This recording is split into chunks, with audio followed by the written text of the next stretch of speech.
بسم اللہ الرحمن الرحیم۔ حضور غوث پاک، محبوب سبحانی، قندیل نورانی، شہباز لامکانی، شیخ سید عبد القادر جیلانی۔ کسی نے پوچھا تھا حضور غوث اعظم سے کہ آپ کی ولایت کس طرح کی ہے، تو آپ نے اپنی ایڑی کی طرف اشارہ کر کے فرمایا جب تک میرا قدم نہ لگے اللہ کسی کو ولایت دیتا ہی نہیں۔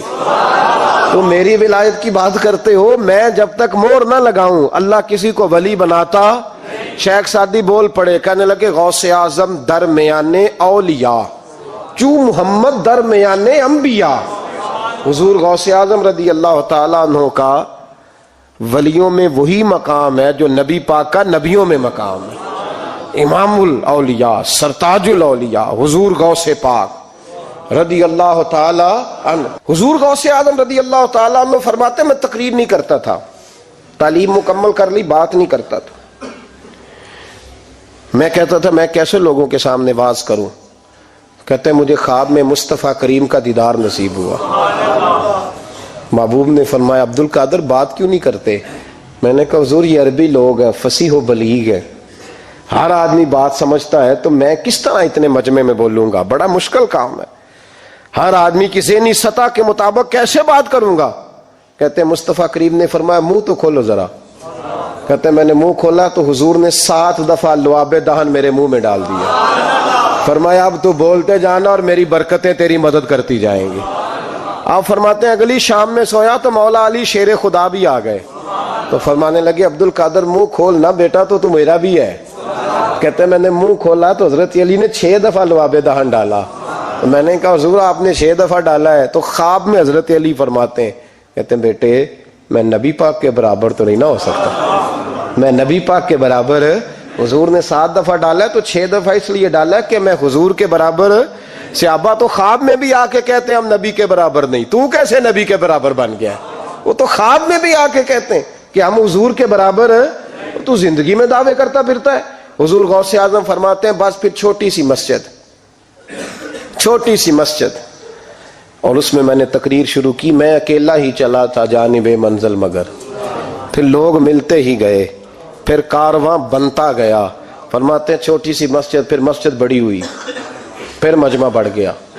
فرماتے ہیں پھر جامع مسجد، پھر مجمع وہاں بھی کم پڑ گیا، پھر بغداد کی عیدگاہ وہ بھی بھر گئی تو صحرا میں جا کے خیمے لگ گئے۔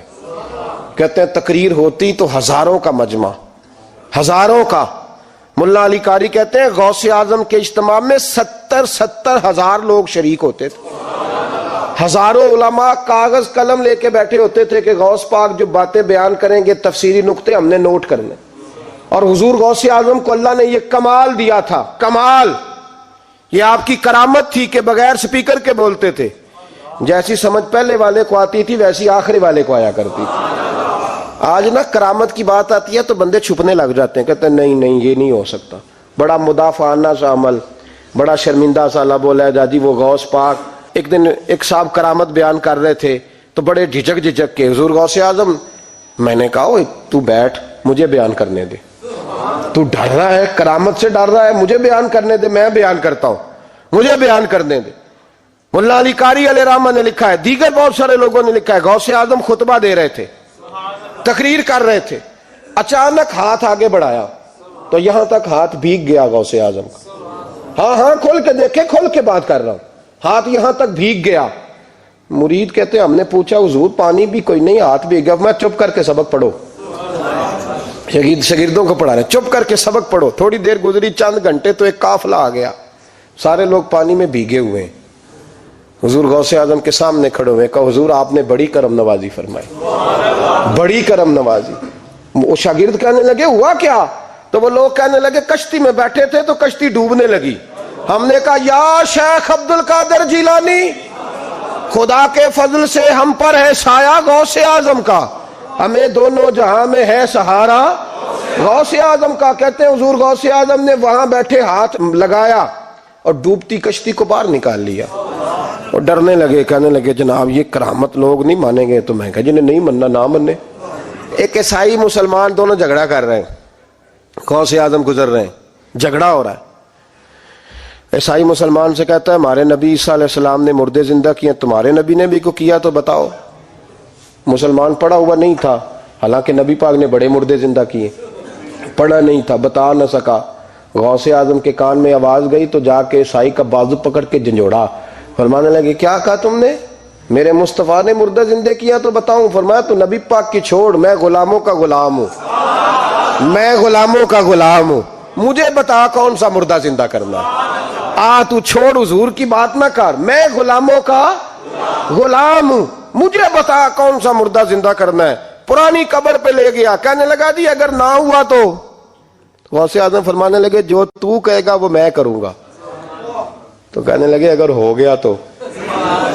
اگر تو غوث اعظم کہنے لگے نہ میرے خانقاہ پہ جھاڑو دینا، نہ میرے برتن مانجنا، نہ میرے گھر کا سودا لانا، اگر زندہ ہو گیا تو بس میرے نبی کا کلمہ پڑھ جانا، بس میرے رسول کا کلمہ پڑھ جانا۔ اللہ اکبر۔ اس نے جو سب سے پرانی قبر تھی نا، وہ کہتا ہے یہ ہمارے دادا نے بھی نہیں دیکھا تھا بندہ کون ہے۔ اس قبر پہ کھڑا ہو کہنے لگا اس کو زندہ کریں۔ تو غوث اعظم رضی اللہ تعالیٰ عنہ قبر کے سرانے کھڑے ہوئے تو دعا کرنے لگے، کہنے لگے مولا اپنے لیے نہیں، تیرے رسول کے لیے۔ پھر فرمایا قم باذن اللہ، اٹھ اللہ کے حکم کے ساتھ۔ ایک عورت کلمہ پڑھتی ہوئی کھڑی ہو گئی، کھڑی ہو گئی، اور کھڑی ہو کے اس نے پہلا جملہ کہا تو کمال کر دی، کہنے لگی میرے نصیب دیکھو، میں بنی اسرائیل کی تھی، عبد القادر تیرے صدقے جاؤں، تو نے مجھے کھڑا کیا ہے تو اللہ نے مجھے مصطفیٰ کا کلمہ پڑھنے کی توفیق دے دی، تیرے قربان جاؤں عبد القادر، تیری کیا بات ہے۔ اب وہ بندہ دوڑ دوڑ کے غوث اعظم کے قدموں میں آیا، فرمانے لگے نا کلمہ میرے مصطفیٰ کا پڑھنا ہے، حضور کا غلام بننا ہے۔ او بھائیو، حضرت شیخ عبد القادر جیلانی، حضور غوث اعظم رضی اللہ تعالیٰ عنہ، معمولی بات نہ سمجھنا، حضور غوث اعظم رضی اللہ تعالیٰ عنہ فرماتے ہیں میں قدم نہ لگاؤں تو اللہ ولایت ہی نہ دے، میں قدم نہ لگاؤں تو اللہ ولایت نہ دے۔ ایک آدمی سے حضور غوث پاک ناراض ہو گئے، ایک شخص سے نکل جا میرے آستانے سے، دعا منگیا کرو سنگیو، کتے مرشد نہ رس جاوے، جنہاں دے پیر رس جاندے، وہ جیوندے بھی وہ مرے ہی رہن، چل دوڑ جا نکل جا۔ وہ کہتا ہے میں 300 ولی کے پاس گیا ہوں، 300، ہر ایک سے کہا میرے لیے دعا کرو، تو وہ کہنے لگا جسے عبد القادر دھتکار دے اس کو کوئی سینے سے لگا سکتا، چل واپس چلا جا۔ آ کے قدموں میں بیٹھ گیا، کہنے لگا سونیا معاف کر دے۔ فرمانے لگے تو نے دیر کر دیا، میں تو کب سے معاف کیے بیٹھا ہوں، تو نے دیر کی آنے میں تو رسول اللہ کا غلام ہوں، اور حضور نے معاف کرنا سکھایا ہے۔ حضور غوث پاک واز کرتے، نصیحت کرتے، اور چونکہ نہ شہرت کے لیے، نہ مال کے لیے، نہ نوٹوں کے لیے، اس لیے غوث اعظم جب تقریر کرتے نا، ایک دن بغداد میں بارش شروع ہو گئی، خطاب ہو رہا تھا، لوگ بکھرنے لگے تو 2 جملے غوث پاک کے، کہنے لگے یا اللہ تو دلوں کے بھید جانتا ہے، اگر بندے میں نے اپنی ذات کے لیے اکٹھے کیے ہیں تو تیز بارش برسا، دوڑا دے سارے، اگر تیرے لیے اکٹھے کیے ہیں تو پھر بھی تیری مرضی، رکھنے ہیں تو رکھ، بھیجنے ہیں تو۔ حضرت یحییٰ کہتے ہیں سارے بغداد میں بارش ہوتی تھی، پر جہاں غوث اعظم کی محفل ہوتی تھی وہاں کوئی نہیں ہوتی تھی، وہاں کوئی نہیں ہوتی تھی۔ غوث اعظم تقریر کرتے کبھی کبھی وجد آتا تھا۔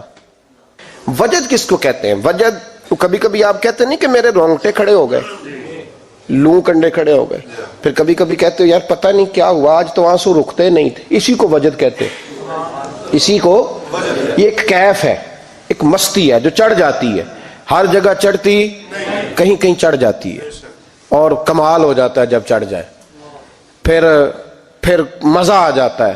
نہ انکار کریں اج میراں، اج موسم بڑا سہانا، مستی دا اج می برسا دے، نہیں پیاس دا کوئی ٹھکانا، تیرے کول اتر پرانا تے ساڈا درد بھی بڑا پرانا، تے میرا ہس ہس ٹال نہ سانو اسی پیتیوں باج نہیں جانا۔ کبھی کبھی ایک ماحول ہوتا ہے نا، کبھی کبھی حضور غوث اعظم وجد میں آتے تھے، کبھی کبھی اللہ کی دریائے رحمت کو بھی کبھی کبھی جوش آتا ہے، اور میرے حبیب فرماتے ہیں وہ پہلے آسمان پر نزول جلال کرتا ہے جو اس کی شان کے لائق، اور فرماتا ہے بندو مانگ لو جو مانگو گے میں دے دوں گا۔ میرے محبوب کے دریائے رحمت کو بھی جوش آتا تھا، حضور فرماتے تھے آج پوچھو جس نے جو پوچھنا ہے پوچھو، حضور فرمایا کرتے تھے۔ ایک دن حضرت ربیہ بن کعب سامنے کھڑے ہیں تو میں سال یا ربیہ جو دل کرتا ہے مانگ لے تیرا نبی تجھے دے دے گا۔ کبھی کبھی دریائے کرم جوش میں، تو غوث اعظم کو کبھی کبھی جوش آتا تھا. ایک دن تقریر کرتے کرتے کرتے کرتے جذبات میں آ گئے، جوش میں، یوں نظر اٹھائی تو حضرت خضر گزر رہے تھے اوپر سے، اور جوش جذبات میں فرمانے لگے، او بنی اسرائیل کے ولی ذرا نیچے تو اتر، ذرا محمد عربی کے غلام کی بھی چند باتیں سن کے جا. آج تجھے سناؤں رسول اللہ کے غلام کس طرح کے ہوتے ہیں. حال میں وجد میں، کیف میں. تھوڑی دیر گزری تو تڑپنے لگے. مجمع پہ سکوت طاری، لوگ سمجھ نہیں رہے ہو کیا رہا. ایک آپ کے خلیفہ تھے حضرت علی بن ہیتی، وہ دیوار کے ساتھ ٹیک لگا کے سو رہے تھے. سارا مجمع دم بخود ہے، یہ کیا ہونے لگا. غوث پاک اٹھے، تقریر وہیں رہ گئی. علی بن ہیتی کے پاس جا کے یوں ہاتھ باندھ کے کھڑے ہو گئے اور دیر تک نبی پاک پہ درود پڑھتے رہے. ان کی آنکھ کھلی تو وہ بھی روئے، غوث اعظم بھی روئے. دعا ہو گئی، جلسہ ختم. غوث پاک سے تو پوچھنے کی طاقت ہی نہیں تھی نا کسی کی. ان سے کون پوچھے؟ لوگ حضرت علی کے پاس.